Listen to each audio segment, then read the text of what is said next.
accused a Venezuelan citizen by the name Jose Camargo of greatly interfering with the presidential results captured in Forms 34A. Responding to clarification as sought by the court, Raila Odinga's legal team maintains Jose Camargo illegally gained access to IEBC's results transmission and was able to intercept Form 34As and effect the changes before the same were relayed at the National Tallying Center at Bomas. Our reporter Henry Tende looks at the controversy surrounding the foreigner who is now placed at the center of rigging claims and files the following report.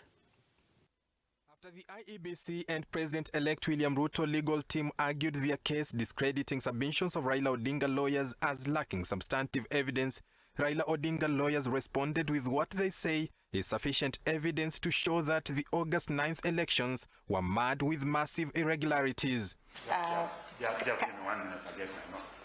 Julie Soweto and Paul Mwangi have told the court that unauthorized entities gained access to IEBC systems and changed the figures in Forms 34As before the forms were relayed at the Bomas of Kenya. This exercise, they say, was to rig the elections in favor of President-elect William Ruto. But we'd like the court to look at the total number of registered voters.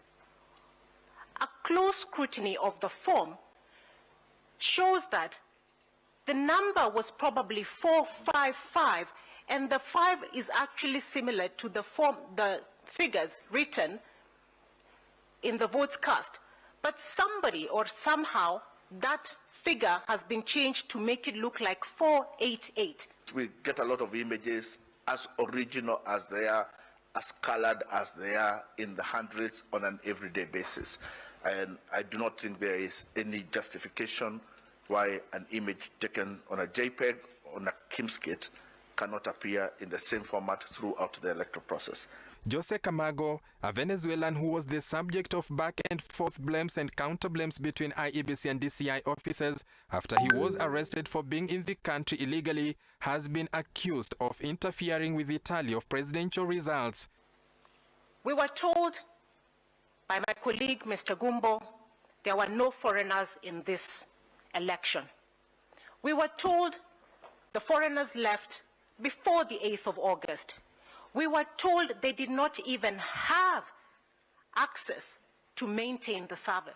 This is on the 9th of August, and at the top left-hand corner there is the name of one of the Venezuelans, Jose Camargo.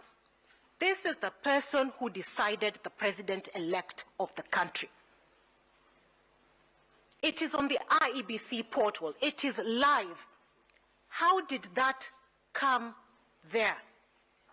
During the entire submissions, IEBC has maintained Camargo was not present in the country on the voting day. This assertion, Raila lawyers maintain, is false and insist Camargo was in the country and interfered with Forms 34As. Forms were intercepted like this. Whoever intercepted them then had time to decide which ones they could manipulate before uploading them and sending them to the IBC portal. A plumber who is in your bathroom when you're showering after fixing your shower is no longer a plumber, is a sexual offender and should be reported. Raila's legal team now says their client has no faith in the final results of a presidential contest as declared by IEBC Chair Wafula Chebukati, and wants the results declared null and void. Henry Tende, Look Up TV.